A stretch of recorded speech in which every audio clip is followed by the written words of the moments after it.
Hello, everyone, and welcome to Pop Corner. I almost said podcast. Welcome to podcast episode 26 of Pop Corner. I am Falling Hurts. You can call me Coleman. I'm gonna call you Cringe is what I'm gonna call you. Gotcha. So And that's Draven. He's a bully. yeah, I am a radical. You may have noticed it if you are a avid enjoyer of Pop Corner. That The Chad. once again, I can't do this. Right here we have the Ovomorph, the egg with the face hugger coming out of it, and that is because today I bought it, by the way. I did. Purchased that. He for did. him. He knows I'm a big fan of Alien. I thought it was aliens. I was going to say specifically Aliens. I believe Aliens is the best movie of all time. Honestly, But- kind of a dope sequel thing though. Is just adding an S to it instead of calling it Alien 2. Do you know the story? No. So, Ridley Scott directed this first movie. Ridley Scott, he's a pretty prominent director. He did like Blade Runner, Alien, naturally. Gotcha. He still directs like now. He did like, well, hell, he did another Alien movie. He did Alien Covenant, like the newer. That's 2017. But I guess the deal was that James Cameron. Okay. Terminator, of course. Yeah. When he goes to pitch Aliens, all he does is go on a boardroom and put the S at the end and then put dollar signs through it and said, because that's what you're going to get. That's actually kind of legendary. Isn't it, though? I like that backstory. I love James Cameron so much. So when anybody's like, what the hell's the point of Avatar? Who cares? It's so simple. It's so stupid. Why spend that much on CG? You can have real actors. No, James Cameron's a fucking visionary, Like the dude. water, earth, fire, air. Shut up, man. All right? Respect James Cameron, okay? Sorry, 'Cause I don't really care about your blue people. So, Smurf having a Alrighty. Well, anyway. Today we're talking about alien. Today we're talking about illegal aliens in this in this country. You need to get out. We're gonna build a wall, and it's gonna be so goddamn big. Well, there goes our channel already. It's gone. Yeah, I'm just kidding. You can come over here. I don't like America either. Yeah, America's trash. Bad. So anyway, 1979 film. Ridley Scott. This was a movie of all movies. This definitely was a film. I want to start with you. So you've never seen this movie. No, I know nothing about You've the never Alien seen franchise. any Alien. No, like I movie. understand the xenomorph, You the understand the facehugger. Like idea. I understand. Yes. But I don't know the plot, the whole atmosphere, the characters. I don't know anything other than xenomorph, facehugger, baby coming out of chest. Right. That's all I know. Right. So. Okay, so face value. What did you think about this movie? Just your overall thoughts, and we'll get into criticisms and positives, negatives. Honestly, it was a movie. That's it. My opinions are my opinions. Okay.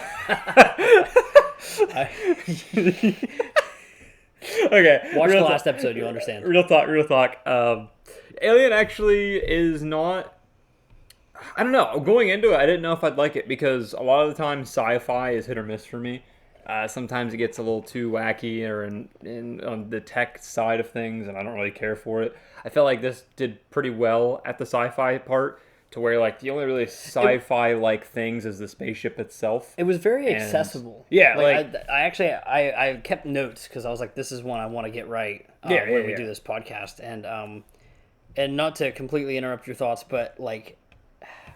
All I wrote down was accessible sci-fi, and what I mean by that is like they talk about like, oh, what are the what are the compounds in the air? They're like, oh, there's some nitrogen or nitrogen oxide in the air and all this and that. And like, you get the idea that they're basically just trying to see if the air is breathable. Yeah. Like they use some fancy words, but they kind of dumb it down at every point. Or like the cooling system for the ship at the end. Like you get the idea that it's just that.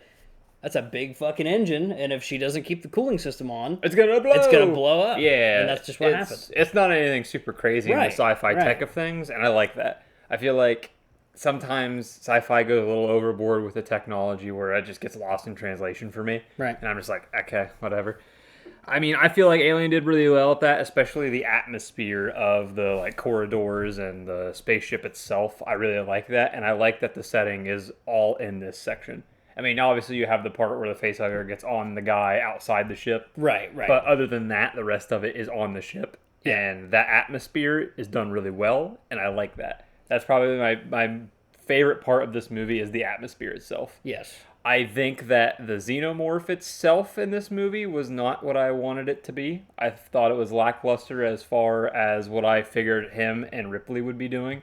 I felt that their dynamic wasn't as good, but I think the only time it really came into play properly for me was the end when it was just the two. The two, yes, exactly. That's when I was, and you get way more of that in the sequel. Yeah, that's what I was getting ready to say and lead up to is that like this is obviously the start of the franchise, right? And with you saying that the sequel is a little more actiony, I think you're gonna. I was thinking that the sequel would be what I was looking forward to for the Xenomorph, which is a bunch of action of it fighting Ripley. As far as this one was more everyone like figuring out what this thing is or where is it, what's going, and for a startup movie for a franchise, I think it's a really, really well done one. But I do think my expectations for the Xenomorph weren't met. That's my initial thoughts. That's fair. I guess I can lead into my thoughts. So I've seen this movie probably like 5 or 6 times. I honestly haven't seen this one as, Aliens, the sequel, is like a comfort movie for me. I can just turn that on. I can quote it. You know what I mean? Like I can. You got Aliens? I got Scream. Right. Like, I can just do that. But like I haven't seen this one as much. I'm more inclined to watch this one than 3. But that's just I don't think there's a third movie that I like in a franchise. Scream 3 is your favorite? I scratch that. I like Avengers 3. Avengers 3 is probably the best one. So, anyway. Third movie. Yeah. Are you trying to think of one you don't know? Pirates of the Caribbean? What do we say? Pirates 3 wasn't that bad, even though The Simpsons made a joke that it was. I don't know. A lot of the third movies are usually not very good. Like, well, because the second time is like, okay, maybe we can do it better. But the third time, well, it's weird. You don't have ideas. I love the whole Scream franchise, but 3 is the weak link of the movies. Yeah, it is. And I'm trying to think. Listen, I still don't think it's bad, but it's a weak link. It's bad. Link.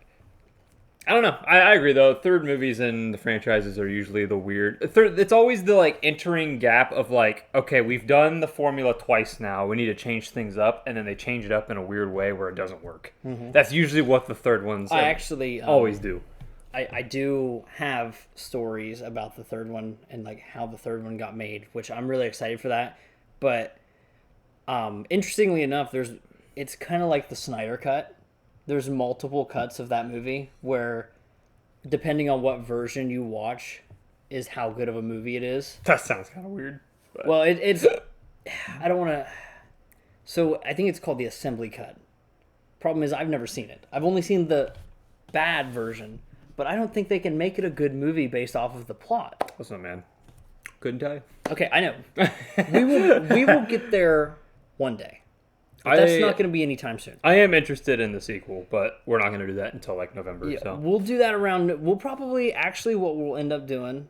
Maybe right when we come off of Halloween with October. All right. Maybe we can just shoot right into Aliens at the beginning of November. So because I am very interested in the sequel, especially since it's your favorite movie. I've never seen it, and this movie was a pretty decent build-up. I feel like there's a lot of good things here, but there's a lot of things I didn't like about it too. I think so. Let's I guess I should finish out my basic thoughts. So I went into this movie knowing I didn't like it as much as its sequel. But with that being said, I think I originally started out liking this movie more than I remembered, in a more critical lens. But then, as it went on, I felt the horror failed. Yeah. The suspense was, I feel, extra lost on me because I knew what was coming in every scene. But it was also, that's one of the aspects where I feel like the cinematography, while really great in a lot of moments, showcasing the claustrophobia that we've already talked about. The shots are great. The shots are great, the but cinematography I feel like the the camera doesn't lend itself to a lot of the scares. Yeah. So well, I mean, you keep going. No, so based over thoughts, I don't know. I'm not really. I'm kind of up and down on this movie, and I'm not even sure if you ask me right now what I would rank it. I kind of want to go through all of our positives and negatives, and I have a long list. Yeah. I want to hear yours too, and kind of think about it, and then we'll go from there. Yeah, sounds good to me, man. But what were you gonna say? No, I was just gonna lead into the horror aspect. Is probably the biggest negative for me is that it didn't deliver on that, and the second one, like I said, the way you've described it and the way I've gotten the vibe is that it's more. My thing is the second one isn't a horror movie. Yeah, is more like a. I think it leans in. It's like when Indiana Jones in the first movie had none of that physical comedy, and the second one, yes. Like it's the same idea. What I'm thinking of, what I want from the franchise, is a battle between Ripley and Xenomorph, head to head, going crazy. Is that what I'm getting from the second one? Xenomorphs. Okay. Yeah. Cool. So the second one sounds like I would like it more. The scariest aspect of the second movie is the idea of a swarm. Here's the thing. I like horror. So yes. I think that if this movie would have done horror right, it probably would have been better than the second one for me. But the thing is, as we've stated, the cinematography and stuff is real gorgeous, actually. Especially, it really comes together with the long hallways of the spaceship, and I love that. All that stuff looks fantastic. The problem is Xenomorph himself. He's not a threat. He's a threat, but he's not scary to me. I don't know why. Yeah. Like, you see the facehugger and you're curious, and then when it's the little baby thing, you're curious. And then when you finally see the big bad thing, I feel like they just do too many close-ups. You don't really see a lot of like the whole big picture. And not until pretty much the end. Yeah, and when he does kill things, it never shows you. Yeah. Like they were definitely on a budget, it seems. Is what I would imagine is the reason for that. But with that in mind, it kind of pulls back the punch of the horror gruesome effects of it all. I actually I don't know the budget of the movie. I don't want to claim to know that part, but I think I would push back a bit on the idea that the reason the kills weren't shown for a budgetary reason. Whether we like it or not, I think it was a stylistic choice. I think it was a suspense thing, because I think if you show it, you have to show exactly how it's killing and doing its thing. Gotcha. So I think that's what they were going for. I mean, they were definitely trying to keep it mysterious, right, like, to the end, right. So, and I think what betrays it is the fact that we both know going into it, or I should say, what the Xenomorph is. I guess you're right. Imagine it. Imagine seeing it when it first came out. Yeah, I would have to show you a trailer. It's some guy saying, "In space, no one can hear you scream," and then it shows the Scream trailer. I'm just kidding. But no, imagine, I try to put myself in that mindset for that type of build-up when they don't know. It's just, but at the same time, I understand completely, and I agree. It's weird because that is one reason as to why, to me, it's not super scary, because you don't see the gore. You don't see them die you just see them just fall on the floor after Xenomorph is face to face with them. Right. So that part takes a blow to the fear factor for me. But another thing is it's hard to put a finger on it, because the shots are well done and all, but there's nothing to build up with the shots. And I feel also two big things. One, other than Ripley, the characters to me I didn't care about. They didn't matter. Really? No. Okay. Not really. Some of them had funny moments. I just don't think any of them were enough to care about, to where if I wanted them to live. Okay, I will give you that, but I have to say Parker. Parker and Brett, the mechanic duo. Yeah, okay, they were funny. They were funny. Yeah, they were funny. Like I said, they were funny. Obviously, Brett, he was an early kill. Yeah. But that to me, that was oh man, Parker's getting there to the end. I'm like, can we get him there? Other than Fortnite Jonesy, I didn't care about the rest of the characters. Yeah. But I don't know, the gore, and then the fact that the characters I didn't really care about too much. I also thought the setup of this movie here is great. I just wish we could have done it in a faster manner. I feel like it took way too long to actually see the Xenomorph, and then when you do see him for the first time, it takes another 20 minutes for him to come back again. Right. And I actually do something. The face hugger going to the baby coming out of the chest, all that's great. Don't get me wrong. I wouldn't want it to be taken out. I just felt like the build-up was a little slow. I do agree to some degree. I just can't help but feel that the decision was deliberate. Well, no. I agree. I don't think it's the right choice. Yeah, I don't think that they did it on accident or like it was Right. something that like just happened or like like obviously it was a stylistic choice. Right. I do agree that it wasn't like a mess up or something. Yeah. For me, what I thought of going, it's hard. It sucks because like we're not in 1979 anymore. So like I never was. I don't know about you. I mean, neither was I. But you know what I mean? You watch this in 1979, I guarantee you this was an absolute god tier banger of the year. You know what I'm saying? Oh. But now, even though Undeniably. I don't know anything about the franchise, I'm familiar enough with horror that, like, even though this is a blind spot for me, I know things of the franchise. Right. So I already have expectations, unfortunately, going into it. And there's things that it just doesn't deliver for me, and this Right. one specifically. And the horror, like, horror aspect and the xenomorph itself wasn't what I wanted. Yeah. But it doesn't mean it's bad. I just think it missed from what I was expecting, which Right. is obviously on my part. But I think it could have been better too, though. You know what I'm saying? Like, not perfect, but it doesn't have to be perfect. I completely get it. Okay, so speaking or like just sticking with the xenomorph for a minute. Okay. Let's kind of talk about that whole hierarchy from what we know so far. So we know that the company, which I know later on is Weyland Yutani, they wake up this mining rig to go and check out a distress beacon from this planet. They find out it's an alien spaceship, and I don't know if you caught the part where they were checking out the body that was there before the egg. I didn't. I was gonna say, I know that was kind of like a busy time, but there's a giant creature there in a gun. Like there's like a cannon, like, and he's sitting in it, and like his chest is bursted out. So they're like, That's a pretty cool detail. His bones are popped out. Well, they're even like, that was like one of the bits of foreshadowing. And there's another one. Yeah. Earlier on in the movie, or later on in the movie, that foreshadows the end. Actually, I want to talk about, but they're like, his bones are bursted out, and of course we know later on that that's because he got chest bursted, right? So, and an interesting thing to note, and we get into that with a different Ridley Scott movie, a prequel, Prometheus.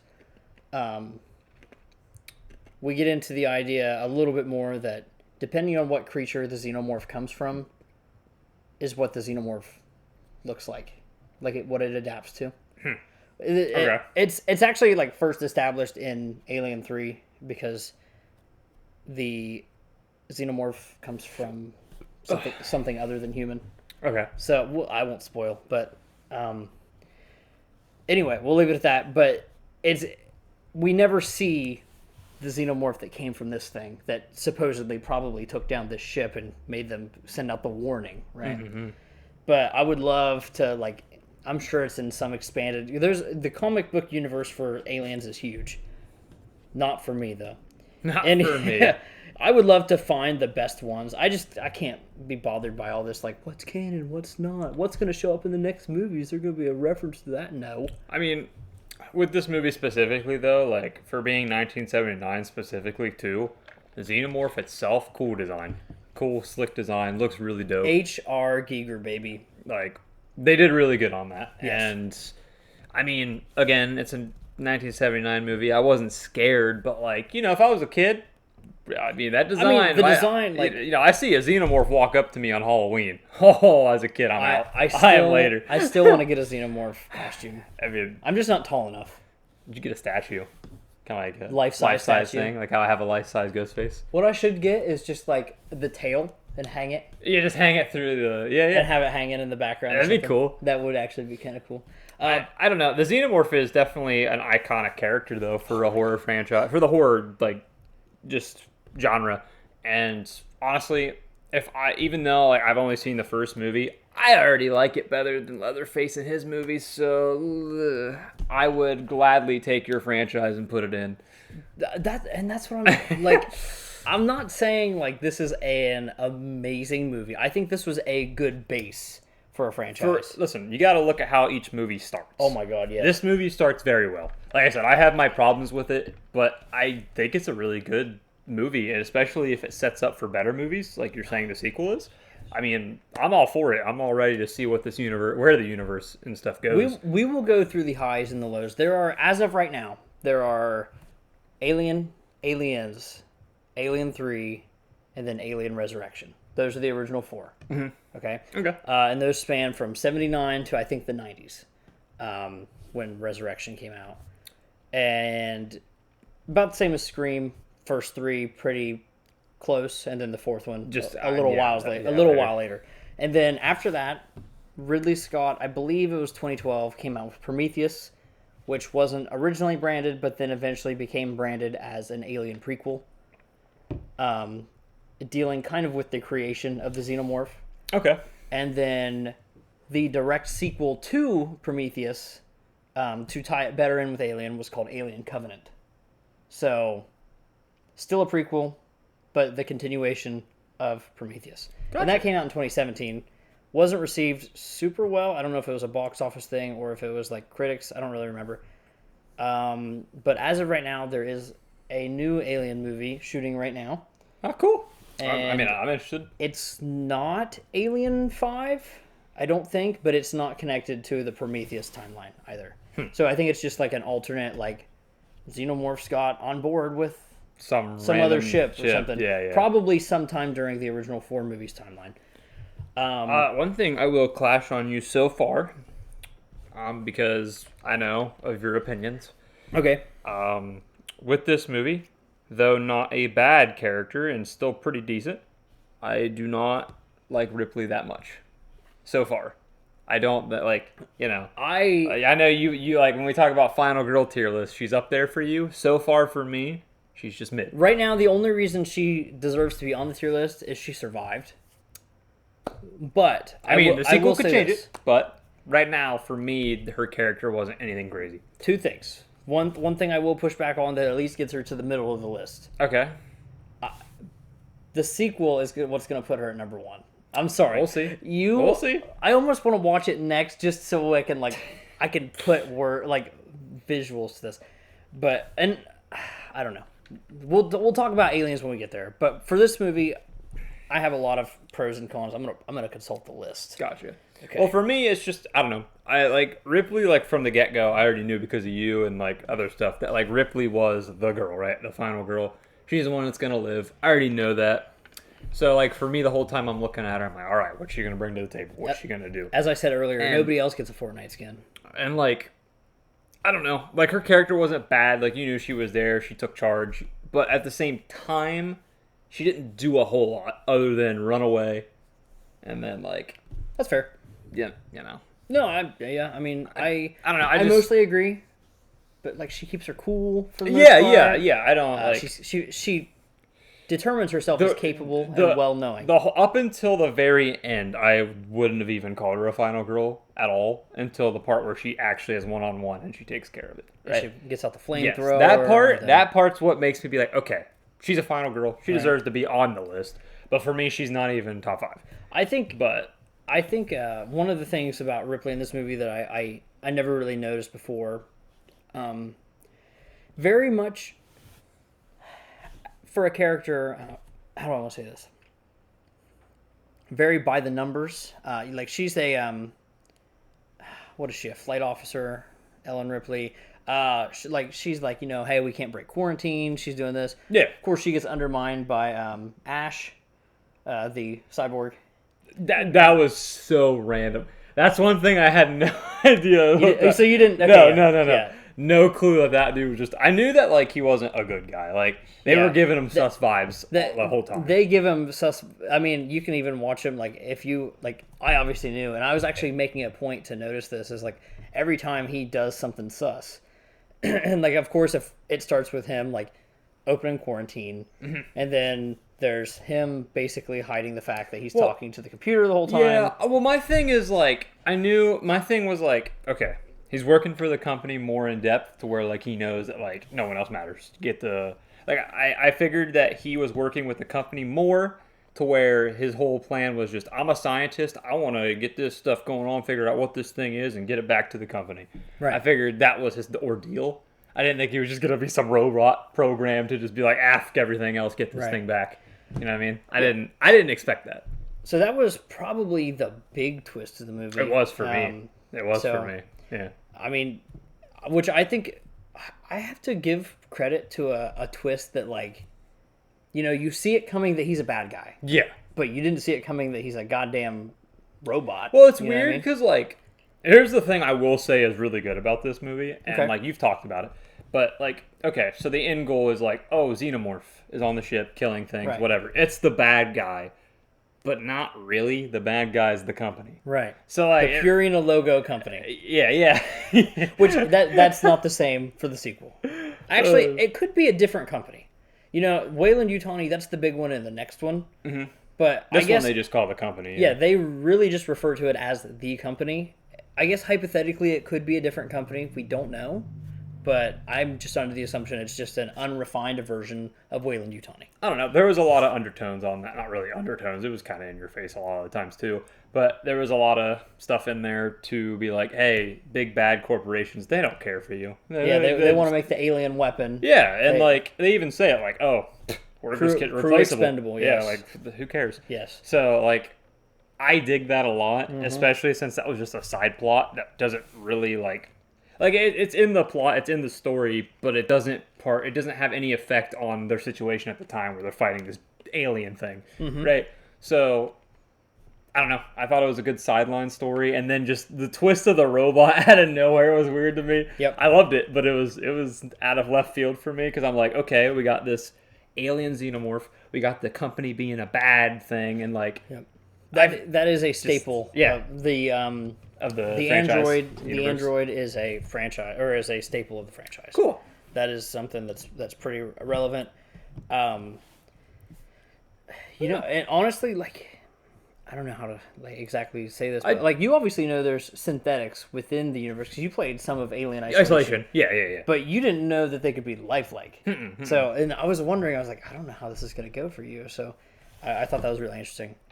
And canonically speaking, you know, if you take the video game into canon, it takes place in between the first and the second movie. So if you wanted to follow canon, that's what you would play next. Cool. Not that it adds anything to the story for two. Yeah. It's basically kind of. I don't know. I also like. I don't know. It's just so weird because like I like it, but at the same time, it's not one of my favorites. What's that? Just the movie. It's hard to put a reason as to why, because like the more I think of specifics, the more I like it. But as an overall, how the movie like actually accomplished its goal, the way it flowed didn't work for me that pacing? Well. Yeah, and I think it has to do with pacing being really slow. But there's a lot of things in here that I've already talked about that I really like. Right. And I don't know. I'm just hoping the sequel does deliver. You hyped it up a lot, so for me, there is a lot of pressure on it. There are very few things that I can say that everyone should love this product. We'll see. There's like few games, few movies. We'll see. It just so happens that this franchise has one of each. Like that fucking good. All right, we'll see. But like, again, I know we're really like focusing on Aliens, but like it's just that good, and you need to be subscribed so you can listen to that conversation because I'm gonna rub it in. But like, I don't know. There's just so much little stuff to like about this movie. Yeah, there's a lot in here. I mean, heck, even to the weapons they use, whether it be like the taser looking thing or it be the flamethrower, you know, all the weapons they use is pretty nice, pretty classic. And like that's another thing I like is like these things feel like they're out of today's time. Yeah, if not like it's not dated. Actually from back then. Yeah, it's not dated from like a '79 movie, but it doesn't feel overly dated for like what the past would think the future was like. Right. You know what I mean? And then we get into like you've already kind of briefly mentioned like the hallways and stuff. Yeah. But like the architecture of like I could see the that Nostromo, being a real thing. You know what I mean? Right. And like realistically speaking, it just makes a lot of sense, especially from the lens of then. Yeah. But also just like now it just feels all so cozy. Once again, very claustrophobic in a lot of these hallways, and then like you get it almost is like a not a psych ward, but like the the solitary confinement. That's what a lot of like the cushioned like hallways feel to me. That's what like that's what that invokes. So like it's just so masterfully created, and then you offset those hallways with when they did briefly go into the alien, not the xenomorph, but like the alien ship. Yeah, where they actually got the facehugger. Like you see all those weird like not completely taken over, but like viney looking hallways, and that's like all very H.R. Giger, like created, inspired of the xenomorph creation and stuff like that. Very organic biopunk feel, and I love the look of all that stuff. Yeah, I really think the visual identity of this movie is very striking. Like you get like a shot of like the ship from further away, and considering the fact that it was all pretty much tiny little models to a camera, I didn't think it looked that bad. No, it looks pretty well. There's movies that have made it look worse. Oh yeah, for sure. Honestly, though, that's one thing that did surprise me is for like a '79 movie, it looked pretty freaking good. The only part of the movie that I didn't like, or like visually speaking, that like really bugged me, was in the final scene with the xenomorph when he's going out of the ship. Like when she shoots him out. It looked cheesy. Well, not only did it look cheesy in that, but you could tell it's a guy. Like it's a guy wearing the suit, and they have people wearing the suits in the second one, but like I don't know if it's like the detail added or like the lighting, but you're seeing them more in the sequel, but they feel more animalistic.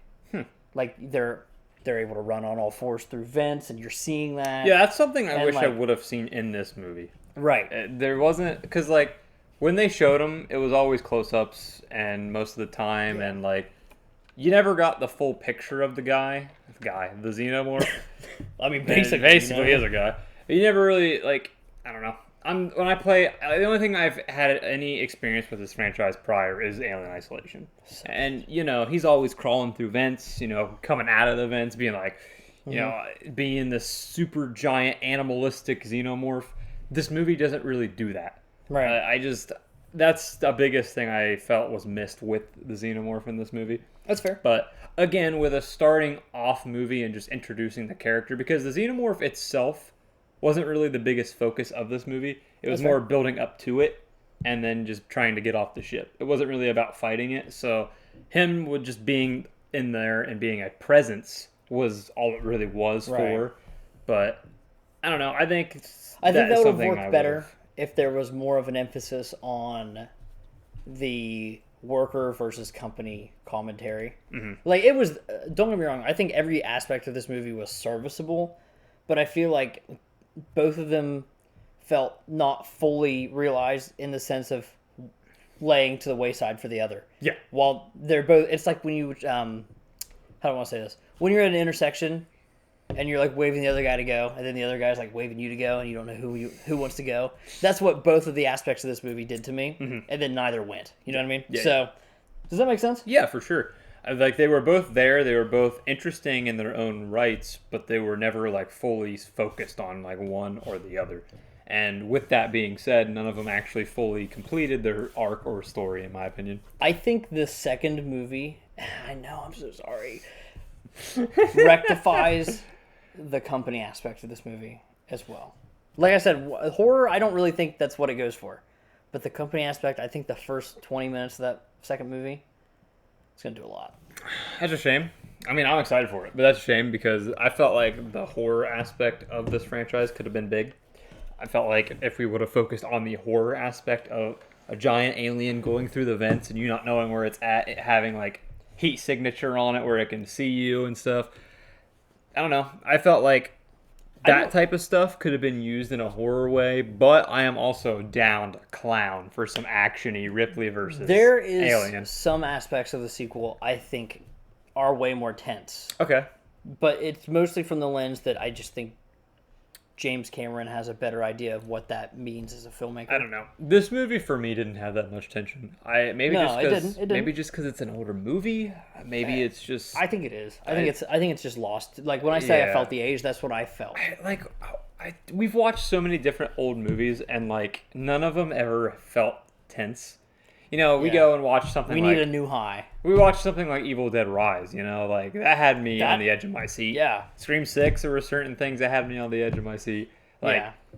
There's some stakes in them movies. I watch these old movies and though there's stakes for the characters, I'm glad they exist. It's just for sure. It's not like a big deal because they're still awesome and fun to watch and they're entertaining in their own right. Right. It's just for the tension aspect of a horror movie, it always seems like the older classics don't have that anymore. Like it was lost in time, which is a shame.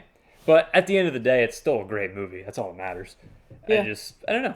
I respect that. And horror movies, tension is always something that everyone talks about. And I don't know.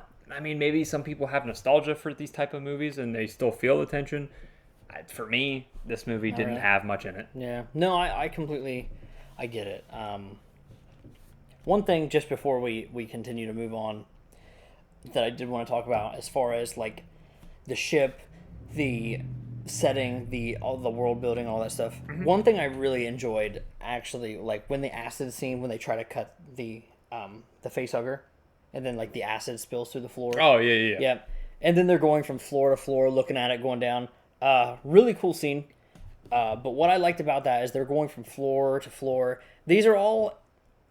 Every floor looks a little different, and as you get further down, it looks more and more not for the crew, more maintenance stuff. Yeah, more and as you go engineering stuff. Right, as you go from one to the next, it really gives you a really great sense of scale for how big this place actually is. Because you got to think, this is you see the actual visual of it. This is it's carrying 20 million... tons of mineral alone. That's something that I did want to point out since you are talking about the ship itself. Yeah. Is that scene right there specifically, because a lot of the times a lot of the characters are in the same rooms or they're just going down tons and tons of hallways that look kind of similar. Right. You get that scene that you're talking about where it goes through and it goes through different it really... Because we'd seen each of those types of environments for one or two shots before that point. We got to see them all jump from back to back. We're oh wow, these are in very different locations. Well, because the characters are split up. Right. But I think seeing that go down in one scene and seeing all these different levels, seeing all these different environments, really shows and speaks in one short second that, hey, this thing's pretty big. Right. I feel without that scene, it's kind of lost in translation. The ship's big. You see the outside of it. No, yeah. But if you wouldn't have seen the outside of it, you probably would have been it's a ship, cool. But seeing that scene specifically, I don't know. I just feel it really brings the whole thing home. It's giant. I completely agree. And I feel back in the day, that probably would have built some tension for oh, this thing could be hiding anywhere. You know what I'm saying? How big this ship is. Right. And once again, I think it's all deliberate. I just don't think that pays off in the right way. Yeah. And if it did, I'm not saying they should remake this movie because you just can't touch it with... They'd mess it up. It would get messed up, but if this movie could be remade in a modern lens and not have to worry about Ripley, basically, man, this... And I hope that's what this... Honestly, not completely a rehashing, but I hope to some degree the new movie that's coming out can, since it's hopefully separate, can kind of capture what I wanted from this movie. Yeah. You know if you do a new crew, you can do whatever you want. Exactly. You don't have to mess with fans of Ripley. You don't have to mess with fans of older characters that maybe live other than her. Right. You don't have to mess with any untold stories or stories that were told. You just do a whole new story, and then you can do whatever you want with it. Right. Some people will hate it. Some people will like it. It is what it is. Look at Evil Dead Rise. They didn't use Bruce Campbell, but here we are. Very true. Great Very movie. True. I don't know. I think that another good scene that I really liked was when they're looking for when they still think it's the baby xenomorph, and they're looking for it, and they have the device that marks when things are moving. Yeah. And then it's the micro changes in air density. And then it ends up being the cat. Yeah. That's so good. Good old Jonesy, yeah. Let's see. So we've kind of talked about shortcomings with gore, pacing and things like that. Are there any other positives or negatives that you kind of want to hit for final verdict? I've got one more big one I want to talk about, but otherwise, I want to throw it to you. If you Honestly, let's just hear your last thought, and then I think I'm ready for finals. Okay, so I'm ready for the finals too. That's a great game. Yeah, the finals are gonna be so good. Yep. So small thing I want to say, the intro, the lines filling up as it spells out alien, love it. one of the awesome, most epic fucking things ever. It was right in the beginning with the credits on the screen. Back when movies did credits in the beginning. Yo, that's a retie from another podcast. What? We talked about that before in a podcast where it's like, yo, remember when credits used to be in the beginning? I know. What movie was that? Texas Chainsaw. Was it Texas? That was pretty recent then. Yikes. What? That movie. That movie? Yeah, pretty yikes. Yikes. But the other thing about this movie that I really liked was and I think this does a really good job of making it feel, once again, adding to the claustrophobia, is that, like, you could tell that when they recorded the lines or, like, when they did the scenes, like, the boom mics that they had over people or however they were doing it then. Yeah. They were very, very close. Like, you could hear the people breathing in scenes. And, like, I'm just talking about audio quality in general, but, like, specifically, like, the up-close and personal nature of, like, how they recorded it. Like, in a Marvel movie, you're not getting that unless the hero just got hit with a fucking truck. You know what I mean? Mm-hmm. So, like, congratulations, you made me use 10% of my power. But no, when it comes to this though, like, really, I love it. Like, it actually did pretty good. Like, especially in the scene in the vents. Like, I know we found in, like, the jump scare at the end of that, not so good. Yikes. But I think if there was a scene that had any pressure to it, I think that was the one. We had the guy with the flamethrower in the vents. Yeah, that definitely was the best scene for tension. Right, we had Veronica Cartwright yelling, "Get out of there, Lambert!" All this and that. Or no, not Lambert. Lambert's the other girl. Yeah, that's who was talking. So I like stuff like that. Like, I love that. And then, like, the music, it's got a nice little simple jingle that is, like, the main theme of the movie that carries into some degree with the sequel and honestly all the fucking games. And it just really adds, like,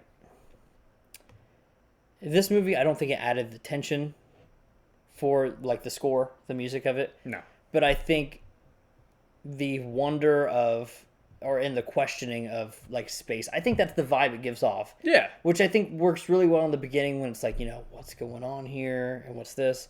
I didn't have a problem with the score. I like it being kind of just... It was fine. It wasn't, like, reused either. Like, there was different amounts and lessers and majors of it. I liked it. The only other thing for sound that I really enjoyed was, like, the analog nature of all the technology. Like the of, like, the computer and, like, the beeping as they go around, and even, like, the shock and the flamethrower, like, everything just, it sounded right. Mm-hmm. And it just definitely adds to a feel of, like, retro futuristic almost. I think we're almost there to that point. And yeah, I don't know. That's one thing I wanted to leave. Like, I was looking back at this movie, and that's one thing that I liked throughout. So. Heck yeah, man. So do we want to hit final verdicts then? Works for me, dude. All right, I'll let you go ahead and go first because I want to know what you have to think. Yeah, for sure. First and foremost, I know exactly where I want to put this movie now. Okay. Well, again, as a person who has never seen this movie, not a single time, know nothing about this franchise other than the few slightly things I've talked about earlier. Honestly, I didn't really know what to expect coming into this. Yep. I had some expectations. Some were met, some were not met. And that's fine and dandy because there are a lot of good things put in this movie. His thoughts are his own. Yeah, they are, yeah. Well, there's a lot of good things set in this movie that I do like, whether it be the Xenomorph's design, because this is where the design came from, no matter how you look at it. Oh my gosh, I'm so sorry. You better believe I won't remember to mute that on the podcast. You sure won't. Sorry about that, team. But the Xenomorph itself, the design was cool. I just wish he was utilized better in his final form. You're talking about like a Pokemon. Dude's level 15. He evolves. Yeah.